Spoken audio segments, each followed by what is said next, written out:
Hi friends! This is DaintyTank. Thank you for joining me. Welcome back to First Snow. This is Act 2, Part 6. Poke Totoro in the upper right card area to see the rest of the series. Also, while you're poking things, poke subscribe. Support me. I love you all. And I'm so rainbow and gay because it's Pride Month! Yeah! Yeah! Just excitement. Just so much rainbow and excitement and awesome. So, you are amazing. I love all of you that come back and see the series as well as hanging out with me. Speaking of love, it seems Allison has kind of figured out that her feelings towards Eileen are more than a leaning. Don't shoot the messenger. Anyways. So, this is after the dinner, in which basically Eileen and Rose got along famously. They were just like, I see you. And it was really, really cute, because they were both teasing Allison, and this is right afterwards. So, again, apologies that I stumble over my words. Hopefully it's a little bit better this time. Last time my brain was just fried. So, we'll see. We're gonna load. Doot doot doot. La Vie en Rose. The cold night's breeze wafts past the balcony, my thin jacket doing little to stop it. The only noise to be heard is the odd car rushing down the street through the darkness, or snippets of muffled music from neighbors' apartments. Moments like this are nice, circumstances aside. Just being able to be alone with my thoughts without the distraction of others. That said, I already have my answer to what's been on my mind. That was the real point of this dinner, after all. When I modeled for her, I wanted to be part of something that was important for Eileen. Even before then, I wonder if the times I tried to get closer weren't out of friendship alone. What I felt as I watched Eileen walk away was all the confirmation of my feelings I needed. A dark figure suddenly appears, taking no heed of my surprise as it leans against the balcony beside me. As I compose myself once more, the familiar acrid smell passing my nose tips me off before my eyes do. Hey, get it, Rose. Don't scare me like that. Hey, I called out. Not my fault you're daydreaming. Her mention of it brings all my worries flooding right back. Hardly wanting to look at Rose while thinking about all this, I turn back and try to ignore her as best I can. Rose mentioned how I should think about finding a partner sometime while in college. My parents too, and even my high school friends before I came. I was content to focus on school and keep such complications out of my mind until my life was all set up and ready. College has already set me right on that account. Life doesn't go on hold until you're ready to face it. Rose simply blows a puff of smoke, a thin stream passing her lips and disappearing into the night sky.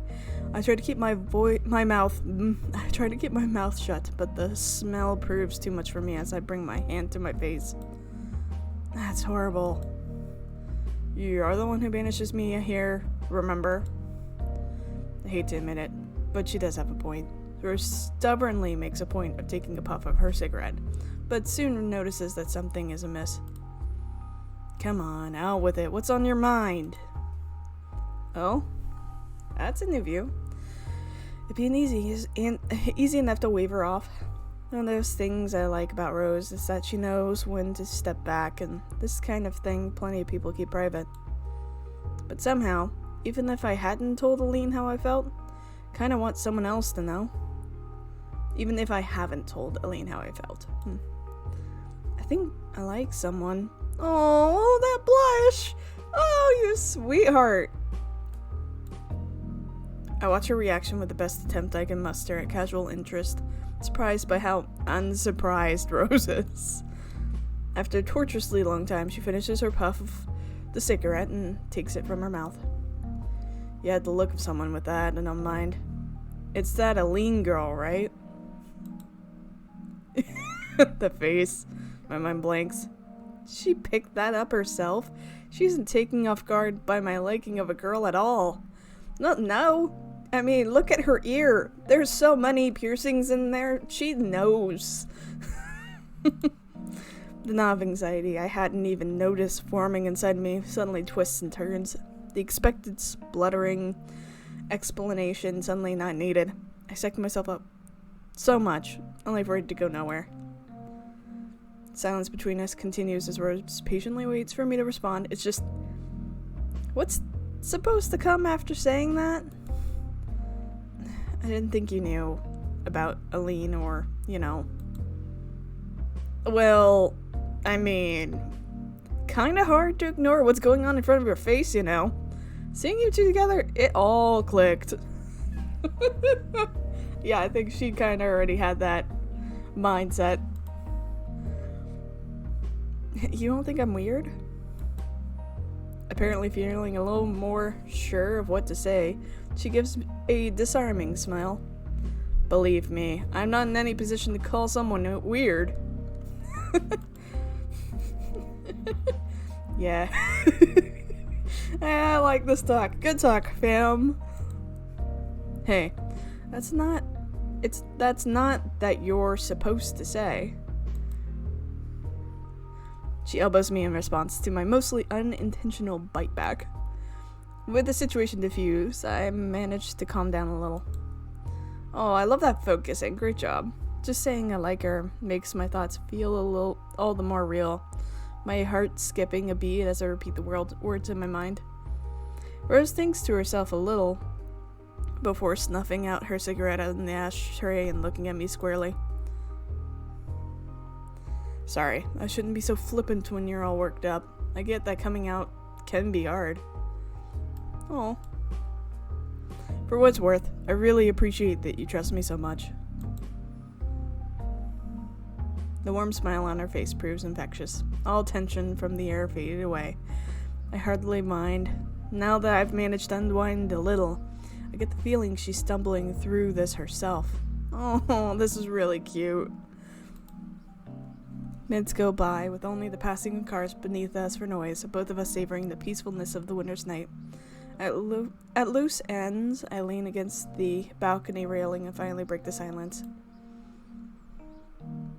What should I do? I don't think that's something I can decide for you. Just remember that you're still young. So you don't think it'll work out? I'm not saying that. Just take it easy, alright? Relationships are a pain in the ass. This isn't what I hoped Rose would say at all, but that doesn't mean she's wrong. I thought love was supposed to feel all happy and warm, but I feel more nervous than anything else. Welcome to relationships. Falling for someone is easy. It's what comes next that's hard. Her disarming smile at least puts me a little more at ease. I'm glad I have Rose here for me. In many ways, I feel like we can't relate to each other, but we can still have this kind of conversation and understand each other. We're just two girls talking about love. Aww. You're a good girl, Allison. I promise that whatever happens, you can call on me, okay? Thanks. But you know, if things do work out, you're still gonna have to learn how to be quiet for my sake if you bring her around. Rose! No, that's hilarious. And really cute. I love that they just had that whole conversation and it was so chill.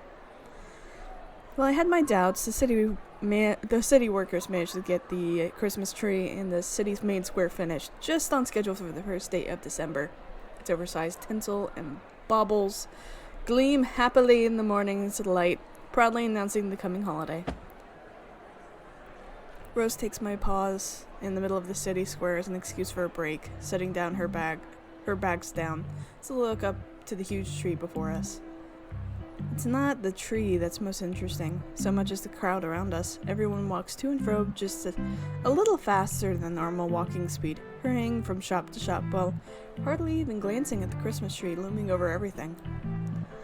I think I read something once about feeling alone, even in a crowd. So many faces pass by, from couples holding hands to businessmen to groups of friends. Yet I feel more disconnected than when I'm actually alone. The clicking of a lighter next to me reminds me of my companion, cigarette now perched on the corner of her mouth, glowing brightly. Shame we couldn't park closer. Downtown's pretty crazy these days, isn't it? Maybe we should put up our own Christmas tree. Hey, I got a tree for us a few days ago.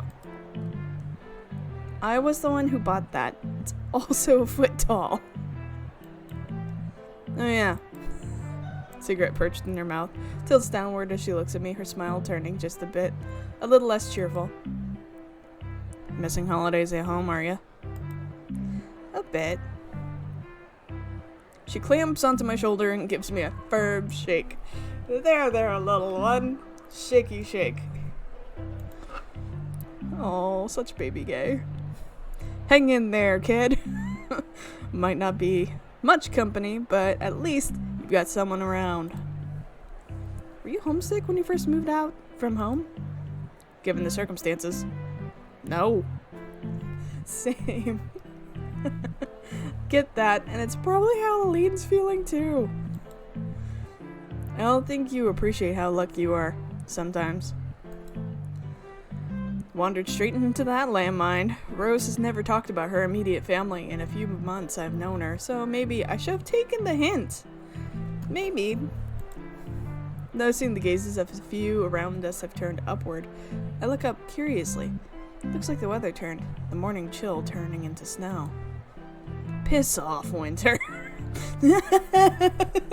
Oh god, I love Rose. After your entire season. Piss off.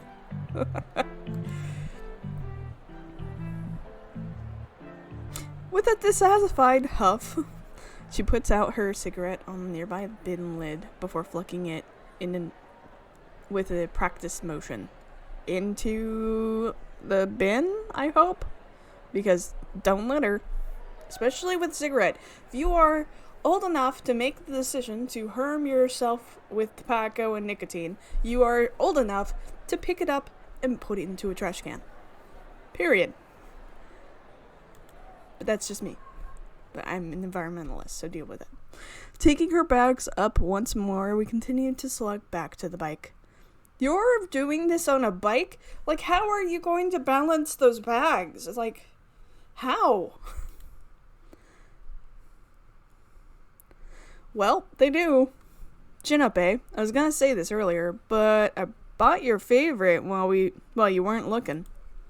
Strawberry trifle? You know it. Just as thanks for pulling your weight a bit more. It's nice to see you getting yourself together. Just I'm about to think her, a loud ping comes from my pocket. A little sheepish, take my phone from my pocket and check what the message is. Behind you. That's ominous, and it's also Eileen. Confused, I stop walking and turn around.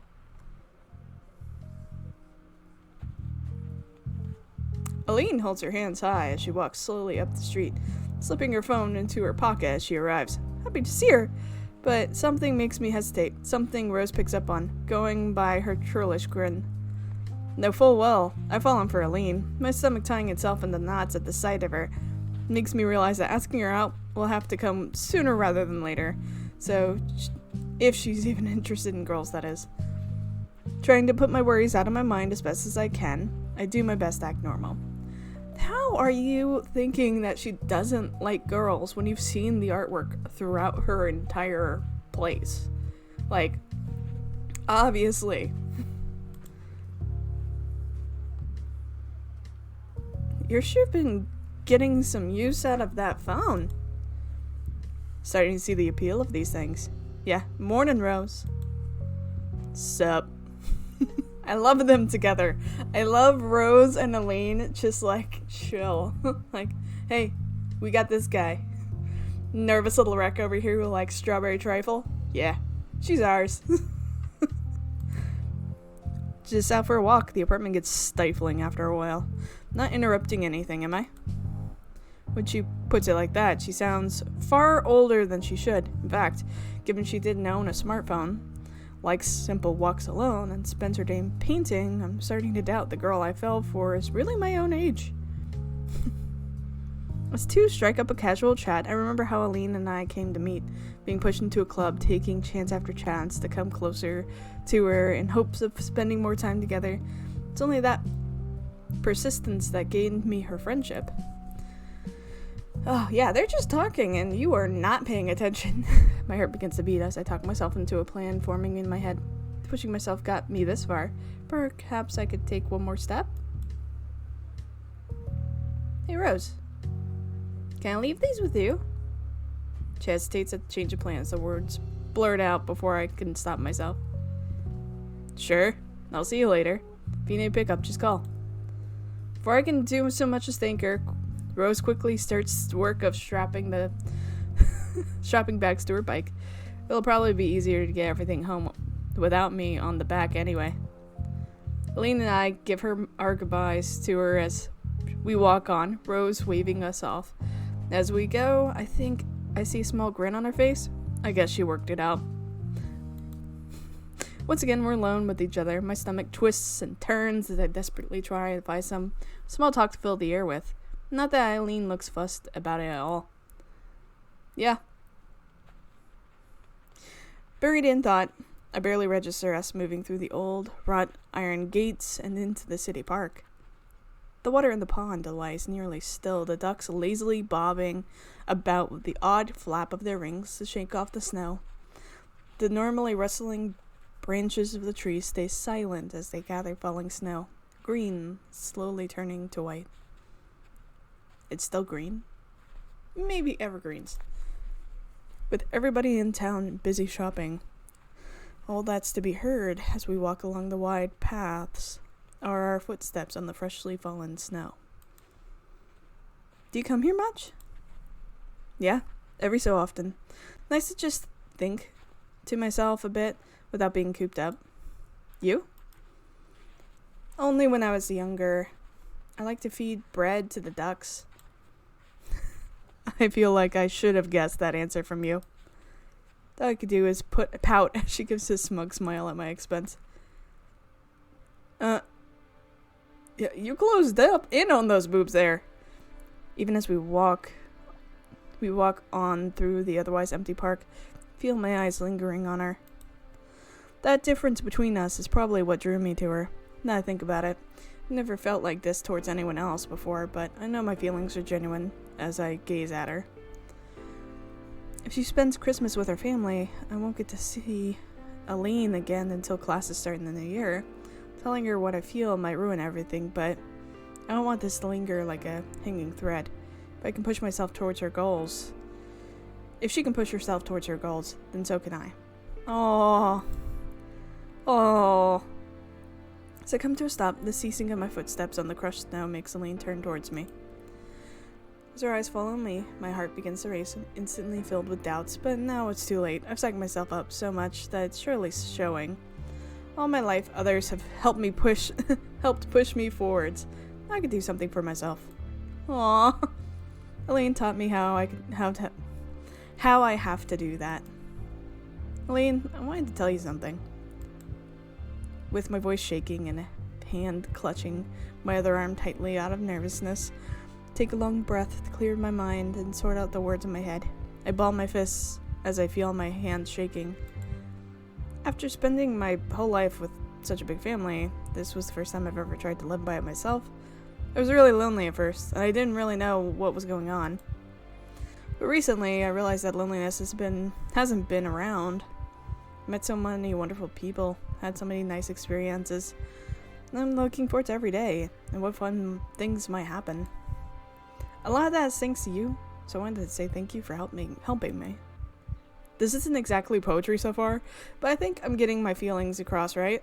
Eileen simply looks at me, accepting the praise with only a touch of confusion. Well, thanks. It's nice to be appreciated like that. It's more than that, though. I mean, I first thought it was just friendship, but... Why can't I be more confident than this? My throat feels like it's closing as my nerves get the better of me, and it's only getting worse the more I try to speak. I'm so busy reading Eileen's expression that I lose track of what I'm saying. Try desperately to force something out, but no words come to me. Looking at her face, though, I don't think the rest needs to be said. Oh, that's a cute face! We just look at each other silently, the winter snow falling between us. She looks gentle, somehow. Stepping forward, she looks down at my blushing face. From here I can see the faint red in her cheeks clearly. I can't think of anything else, just that gentle, calm face that I've never seen her wear before. After a moment's hesitation, Eileen brings her hands forward, grasps my shoulders delicately. Aww! Oh! And then she leans down. Everything stops. I reflexively gasp in surprise as her soft lips press gently to mine. But it ends up stifled. With my body utterly frozen, I find myself completely in the grasp of the girl holding me, her breath tingling against my face. Oh. Oh. The sounds and the smells, everything beyond Eileen and I falls from my consciousness. All that's left is this wonderful warm feeling flowing through my entire body. Minutes, seconds, I have no idea how much time passes. I just know that I don't want it to stop. Eventually, sadly, Eileen's lips part from mine. Straightening herself up as she steps back, Eileen takes a long, shuddering breath as I stare dumbstruck at her wildly blushing face. The feelings of Eileen's lips press to mine, replays endlessly in my confused mind, clouding everything else. Eileen, you... Boobs. The air between us falls silent.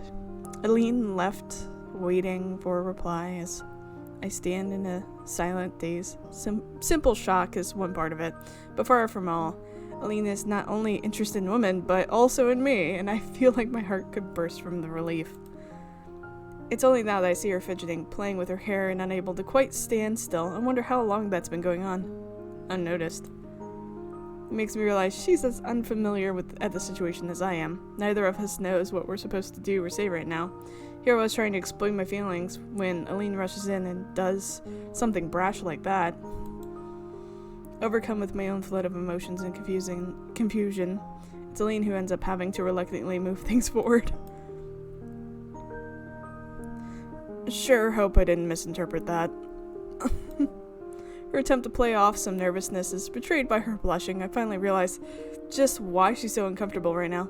She left herself vulnerable. It's the first time I've seen her exposed like this. Her feelings plain to see. I didn't know you felt that way. I entertained the idea, I guess. Didn't ever think you'd be the one to make the first move. Oh. So you'll go out with me? No, I just kissed you for the sake of it. Of course I will, you dolt. Guess we're in this thing together now, huh? For all she tries to play things cool, it's obvious Eileen's as awkward about this as I am. The only reply I can muster, perhaps the only one needed, is to smile. Oh, that was so cute! Oh, cuteness! Oh my god, now you're gonna have to face Rose. A loud yawn fills the living room, the droning of television briefly overshadowed. The scene couldn't be more normal. Rose lounging about on the couch watching the morning news, and the sounds of traffic outside heading off to work, and me stumbling around pulling on the last of my clothes at the morning's lessons loom. One thing is different now, though. Just thinking about what happened last night makes my heart race. But I have no idea what's supposed to happen after something like that. What happens when I see Eileen again? How close am I meant to be with her, now that we're going out? Then there's the kiss itself, playing over and over in my mind, the feelings of her soft lips on mine, the way she looks so flustered afterwards. Ow! A sharp pain from my shin brings me back into the real world, bending down to rub my poor leg, revealing the cause of to be walking into a chair. The feeling of embarrassment isn't helped by Rose looking over in concern. You okay? It's nothing, just but my leg. Not sick or something, are you? You're even more clumsy than usual today. I'm fine, just didn't sleep much last night. It sounds like this that normally being a morning person doesn't pay off. I shrug off her concern as best I can, distracting myself by throwing on my clothes to prepare for the chill outside. Just take it easy, alright? The ice is bad enough out there already. I will. Rose is awesome. The walk down the road towards campus does me good, giving me time for my mind to settle and get back to the daily routine. Not everything is quite the same, though. My footsteps feel light, and what's typically an arduous walk feels unusually easy. Yeah, you just entered honeymoon phase. Congrats. You'll just be bouncing on air. And then you'll get the U-Haul, don't worry.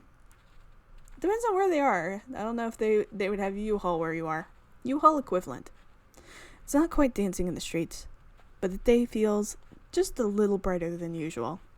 It's nice. The snowfall's been getting heavier. Now that it's December, I pass a few people standing outside buildings while looking mournfully at their roofs, plotting how to dislodge the snow piled on top.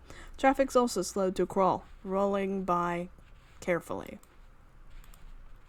Ads for Christmas sales on television are in full swing by now, which reminds me that I should get my shopping done when I have some free time. I think I can scrape together enough money to buy a little something for everyone in my family. What about Eileen? Then there's Christmas cards for my new friends here, not to mention organizing a trip home for the break. Christmas is meant to be relaxing, but it feels like there's so much to organize for it. Coming up to campus, I try to focus my mind back on school for the time being. Thankfully, the paths here are fairly cleared, if nothing else.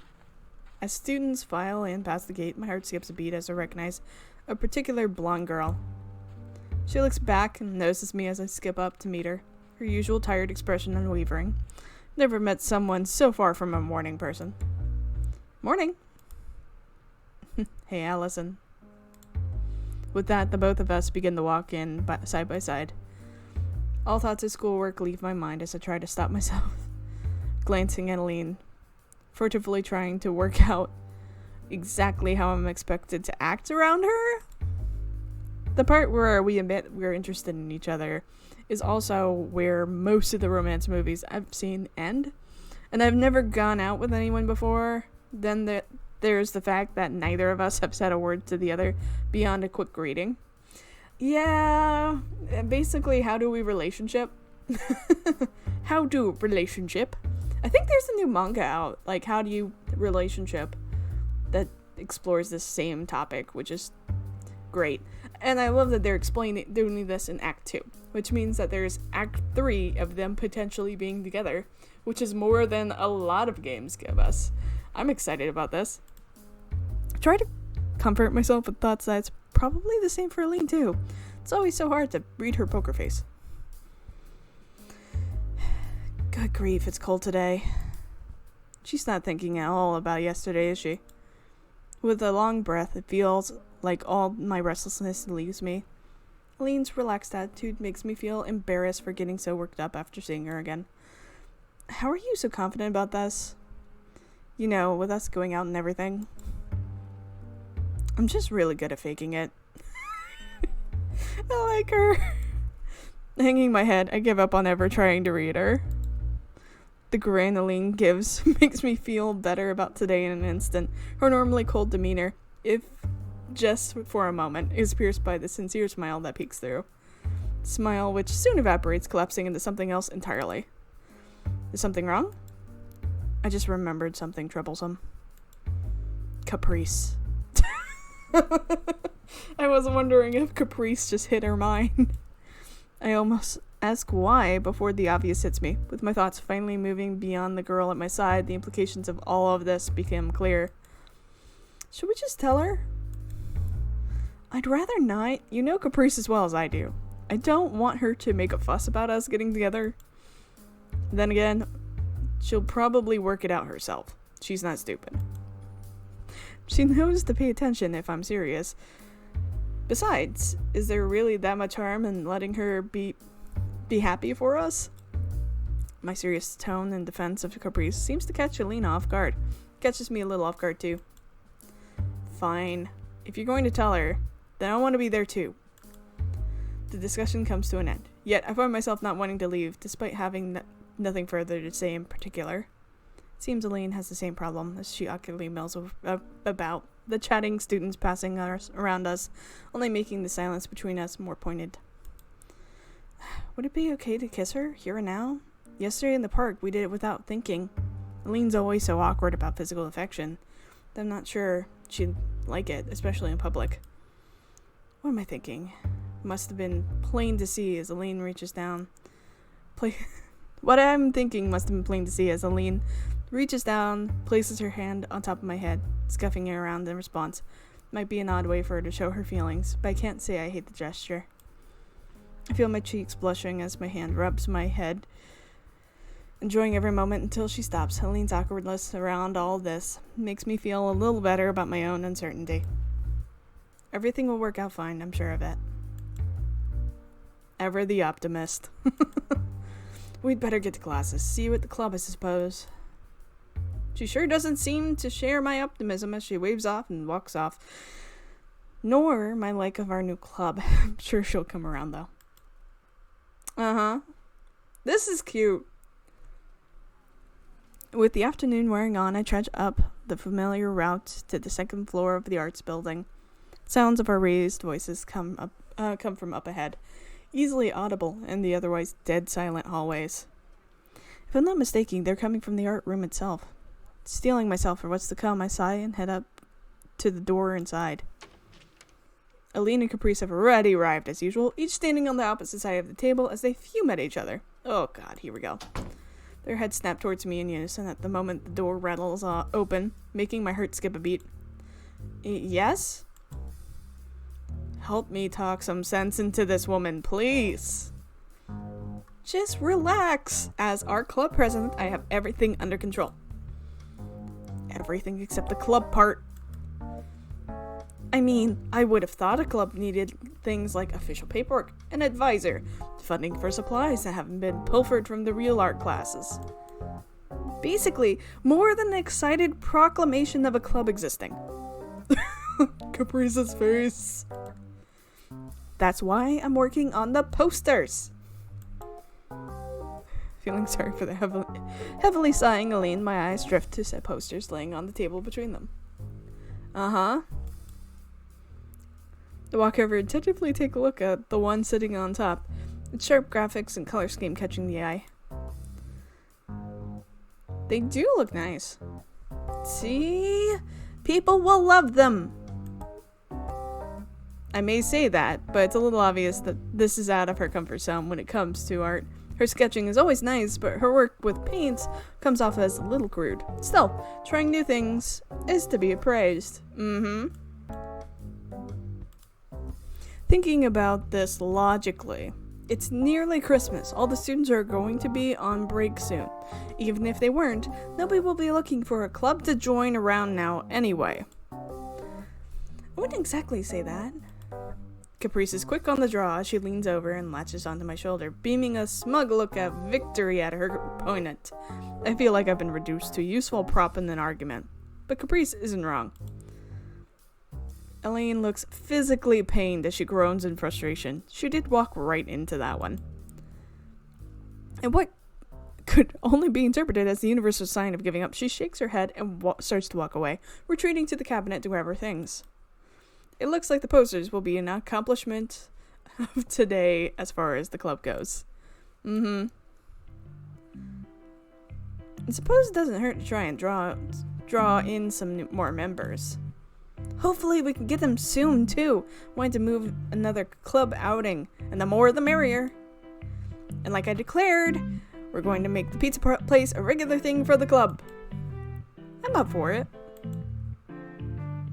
Eileen looks drearily at the traitor to her cause, but knows her goose is cooked as she hangs her head. I swear she looks more tired than usual. Then it's settled. Caprice goes back to fussing over her posters, brushing off some specks of dust that have settled on the paint. Taking advantage of the distraction, I look to Eileen. She grimaces as I pointedly flick my eyes back to our companion, playfully hoping to leave this for another day by her reaction. Reluctantly, Eileen sets her paints down and plods back over like a child accepting their bitter medicine. In hindsight, perhaps she was trying to use her painting as an excuse to not deal with this. Caprice is one of my few friends, however. I'd feel bad hiding this from her. Even if we tried to, she'd just poke and poke until one of us eventually spilled the beans. What's up with you two? Caprice, there's something we need to tell you. To make it absolutely clear, this does not leave the room. Do you understand? Yes, ma'am. I'll bet.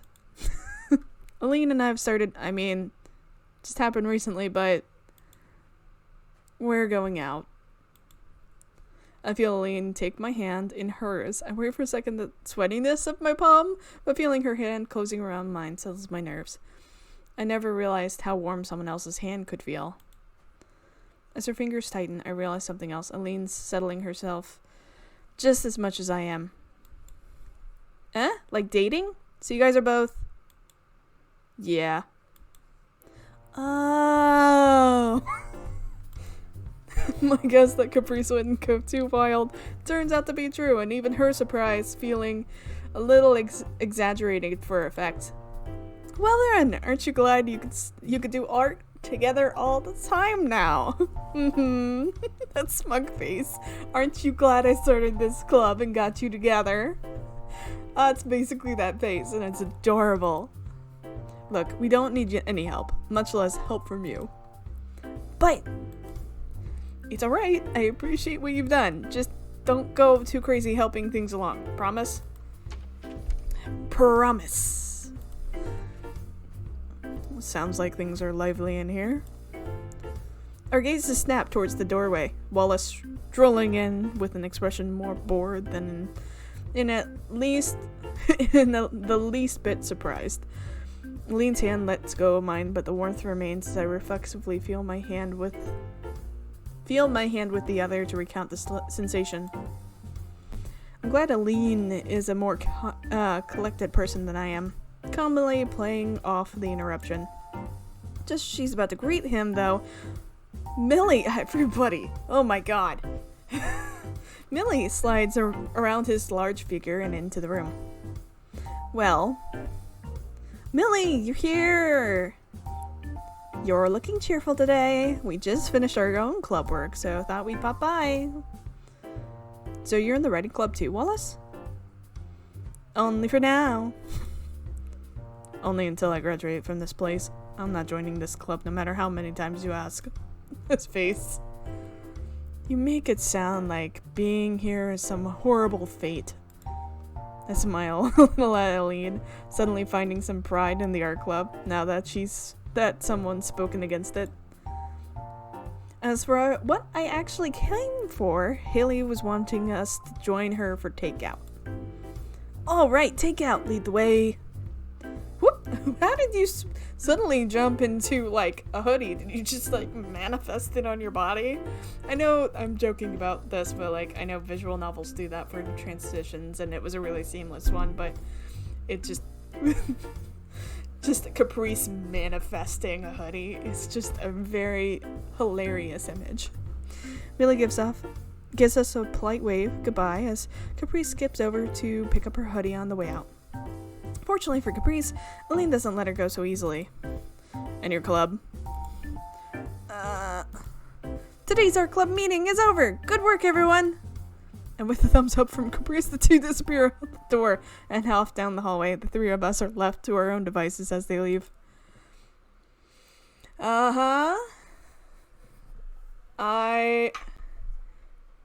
Yep. we're gonna wait here. I think this is a good stopping point, especially since we've told one friend. It looks like we're set up to talk to the other one. So let's pause here for today. This was adorable, that kiss! I can't wait to see more of this. And again, this is a free game. I don't know how it's a free game, but you can play this yourself. Or leave good reviews of the game if you're watching along as well, because, anything helps these developers as they're going through, and this is really well done. So, with that, I hope that you're enjoying the series. I hope you subscribe. I hope you liked the video. And with that, I love you all. And I'll see you next time. Bye.